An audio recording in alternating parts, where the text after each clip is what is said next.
Assalamualaikum warahmatullahi wabarakatuh. Hai everyone. Kami dari kelompok 11 akan memaparkan materi koperasi dan modal ventura.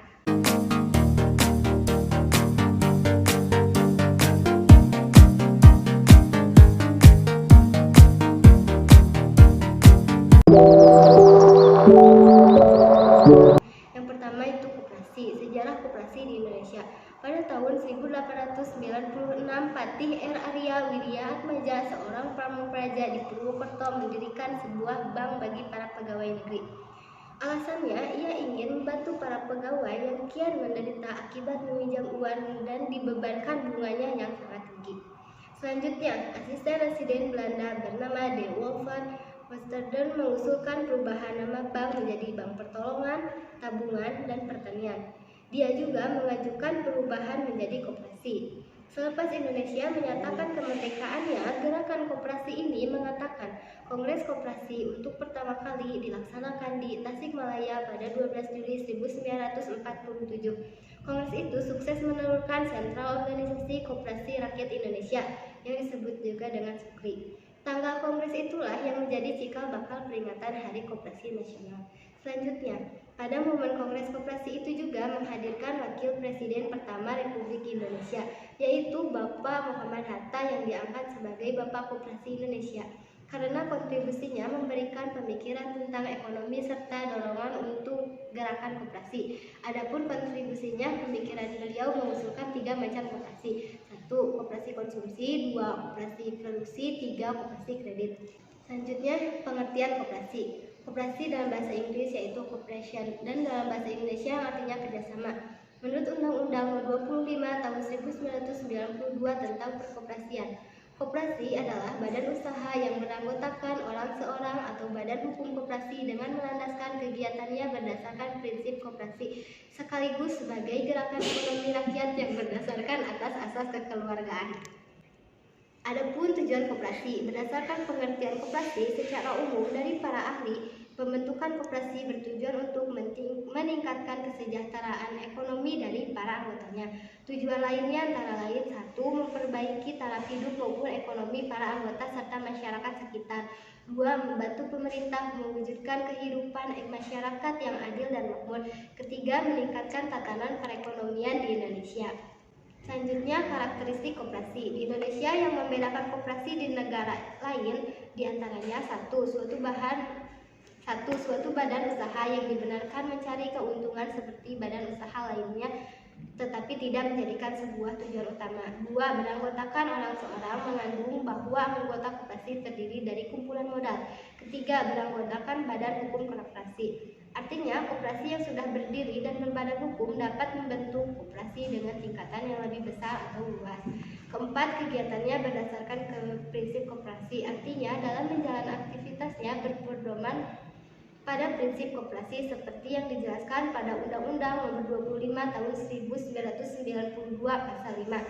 Kelima, berasas kekeluargaan. Berarti koperasi ini mengedepankan setia kawan dan kesadaran pribadi, sekaligus bertujuan untuk mensejahterakan anggota pada khususnya dan masyarakat pada umumnya. Prinsip koperasi yang dijadikan dalam penuntunan dan digunakan oleh koperasi itu untuk mengaplikasikan sebuah tuntunan tersebut dalam praktek koperasi itu. 1. Bersifat sukarela dan terbuka. 2. Pengelolaan dilakukan secara demokratis. 3. Pembagian SHU atau laba secara adil. 4. Pemberian balas jasa modal. 5. Asas kekeluargaan. 6. Diklat koperasi. 7. Mengedepankan kemandirian. Asas koperasi. 1. Asas kekeluargaan. Kesadaran dari hati nurani setiap anggota koperasi untuk mengerjakan sesuatu dalam koperasi yang berguna untuk semua anggota. Kedua, ada asas gotong royong, yaitu berkoperasi harus memiliki toleransi, sifat mau bekerja sama, dan sifat-sifat lainnya yang mengandung unsur kerjasama. Selanjutnya ada landasan koperasi. Landasan koperasi terbagi menjadi 4 bagian, yaitu yang pertama ada landasan ideal. Landasan ideal koperasi adalah Pancasila. Pancasila harus menjadi dasar kehidupan koperasi. Hal ini dikarenakan Pancasila adalah falsafah dan dasar negara. 2. Landasan struktural. Landasan struktural koperasi adalah Undang-Undang Dasar 1945 Pasal 33 Ayat 1. Pasal 33 mengamanatkan dasar demokrasi ekonomi. Kegiatan ekonomi dikerjakan oleh semua untuk semua di bawah pengawasan anggota masyarakat. 3. Landasan mental. Landasan mental koperasi adalah kesetiakawanan dan kesadaran pribadi. Dan yang terakhir adalah landasan operasional. Landasan operasional adalah aturan kerja yang harus diikuti dan ditaati anggota, pengurus, dan pengawas dalam melakukan tugasnya. Jenis usaha koperasi berdasarkan usahanya. 1. Koperasi konsumen. 2. Koperasi produsen. 3. Koperasi jasa. Dan yang keempat, koperasi simpan pinjam. Selanjutnya, jenis usaha koperasi berdasarkan tingkat pendiriannya. Yang pertama ada induk koperasi, 2 koperasi gabungan, 3 koperasi pusat, 4 koperasi primer, dan yang kelima anggota atau perorangan. Selanjutnya, fungsi dan peran koperasi. 1. Membangun dan mengembangkan potensi secara kemampuan ekonomi anggota pada khususnya dan masyarakat pada umumnya untuk meningkatkan kesejahteraan ekonomi dan sosial. 2. Berperan secara aktif dalam upaya mempertinggi kualitas kehidupan manusia dan masyarakat. 3. Memperkukuh perekonomian rakyat sebagai kekuatan dan ketahanan perekonomian nasional dengan koperasi sebagai sokogurunya. Dan yang keempat, berusaha untuk mewujudkan dan mengembangkan perekonomian nasional yang merupakan usaha bersama berdasar atas kekeluargaan dan demokrasi. Selanjutnya, perangkat organisasi koperasi. Pertama ada rapat anggota, 2 pengurus, dan yang ketiga pengawas. Selanjutnya ada permodalan koperasi. Permodalan koperasi terbagi menjadi beberapa macam. Yang pertama ada modal sendiri. Modal sendiri dapat berasal dari 1. Simpanan pokok, 2. Simpanan wajib, 3. Dana cadangan, dan yang keempat hibah. Yang kedua ada modal pinjaman, dan yang ketiga ada modal lain yang sah. Selanjutnya, prosedur pendirian dan pembubaran koperasi. Tahap pertama yaitu persiapan dengan membentuk panitia, tahap kedua yaitu penyelenggaraan rapat pembentukan koperasi, dan tahap ketiga yaitu pengajuan permohonan untuk mendapatkan pengesahan. Materi yang kedua yaitu modal ventura. Menurut Peraturan Presiden Republik Indonesia Nomor 9 Tahun 2009, perusahaan modal ventura adalah badan usaha yang melakukan usaha pembiayaan atau penyertaan modal ke dalam suatu perusahaan yang menerima bantuan pembiayaan untuk jangka waktu tertentu dalam bentuk penyertaan saham, penyertaan melalui pembelian obligasi konversi, dan atau pembiayaan berdasarkan pembagian atas hasil usaha. Dasar hukum perusahaan modal ventura di Indonesia tercantum dalam Peraturan Presiden Republik Indonesia Nomor 110 Tahun 2020 tentang pencabutan Peraturan Presiden Nomor 9 Tahun 2009 tentang lembaga pembiayaan. Selanjutnya, sejarah modal ventura.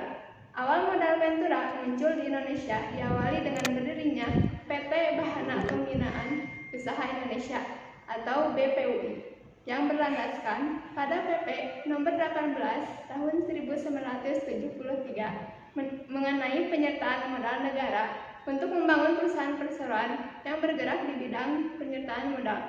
Selanjutnya, perkembangan industri modal semakin luas, maka pemerintah menetapkan Kepres No. 61 Tahun 1988 mengenai lembaga pembiayaan. Tidak sampai situ, didirikan pula PT Bahana Arta Ventura yang bertujuan agar BPUI dapat memberikan modal bagi usaha kecil. Seiring berkembangnya waktu, modal ini masih belum berkembang, maka dari itu, pemerintah mengambil langkah untuk memisahkan kegiatan usaha modal ventura dari lembaga pembiayaan dengan menetapkan Keputusan Menteri Keuangan Nomor 469 KMK 017/1995 tentang pendirian dan pembinaan usaha modal ventura. Selanjutnya, ada jenis pembiayaan. Jenis modal ventura ada beberapa jenis modal yang dibedakan menjadi beberapa jenis sesuai ketentuan yang berlaku. Yang pertama, berdasarkan cara dana yang diberikan terdapat 2 jenis, yaitu single tier approach. Perusahaan menghimpun berbagai dana dan mengelola dana tersebut untuk diinvestasikan dalam bentuk penyertaan modal di perusahaan pasang usaha. Yang kedua, ada two-tier approach.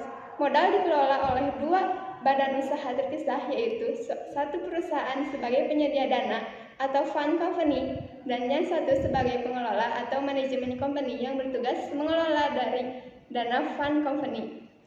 Selanjutnya, berdasarkan cara penghimpunan terbagi menjadi dua, yaitu leverage venture capital. Leverage venture capital berasal dari suatu perusahaan modal ventura, namun dihimpun dalam bentuk pinjaman dari berbagai pihak. Selanjutnya ada equity venture capital. Sumber dananya berasal dari suatu perusahaan modal dan sebagian besar dana dihimpun dari modal sendiri.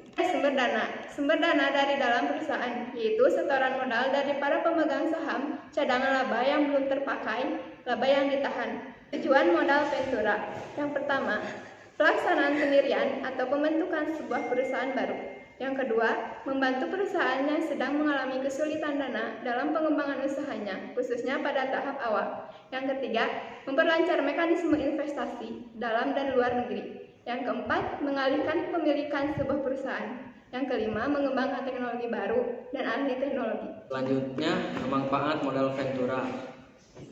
1. Meningkatkan kegiatan dan potensi usaha. 2. Pemasaran produk lebih efisien. Perusahaan rintisan atau UMKM biasanya memiliki keterbatasan dana. Ketiga, kepercayaan dari bank. Perusahaan rintisan atau yang baru akan sulit mendapatkan kepercayaan dari bank. Keempat, likuiditas meningkat. Modal yang diberikan tidak membuat perusahaan harus membayar bunga dan angsuran. Kelima, rentabilitas membaik. Perusahaan yang mendapatkan bantuan tidak hanya dibantu secara dana saja, namun dibantu secara sisi manajemen. Selanjutnya, tahapan-tahapan pembiayaan. Pertama, early stage financing. Perusahaan modal ventura sangat berhati-hati dalam melakukan penilaian proposal yang diajukan oleh calon perusahaan pasangan usaha. Kedua, expansion stage. Pembiayaan modal ventura yang dibutuhkan adalah sebagai berikut. Pertama, second round financing. Kedua, three round financing. Ketiga, break financing.